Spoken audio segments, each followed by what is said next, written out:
Hey, one more thing before I call it a night. It'd be the very ones who will say that your sanity is in question or that something is wrong with you. And you're watching them and their mindsets and their lifestyles unfold right before your very eyes.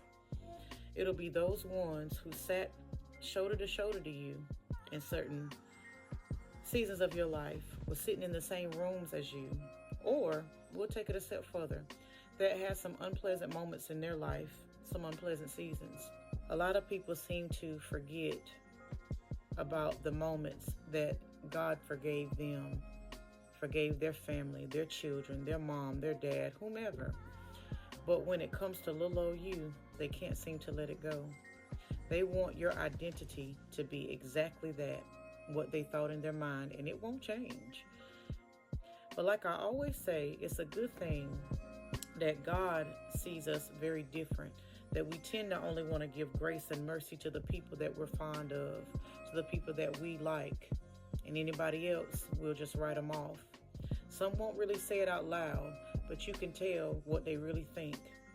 And it's sad that everybody talks about everybody, and the old enough you live to know that, they will still sit in rooms and discuss things. And we know that saying, the bones that's being carried is some bones being brought too. But here we are, where we'll be over 30 years old, still discussing certain things about people. And knowing that as our God sits high and looks low, He's watching you. And whether you let something come out your mouth in front of that person, He is going to judge what's in your heart, what you're saying in another room. So let's normalize having grace and mercy, not just for the people that we like or we know, but for everybody, because He has given it to you at some point in time in your life.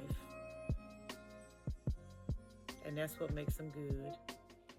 Those same people that sat in some of the places that you sat, went through some of the things that you went through, had the same struggles, were probably right there with you, shoulder to shoulder, that somehow seem to think that they can have redemption, but you can't. Or let me take that back, the ones that they're not fond of. It's very disheartening how we want grace and we'll give grace, but we only want to give it to the ones that we're comfortable with or we like. And it'll be the very ones that did the same things that you did, and God gave them grace. But somehow, because there's just something about you that they just can't quite put their finger on, they feel that you're not worthy of it. They may not come out of their mouths and say that, but their energy says it, or they'll go and whisper it to someone else.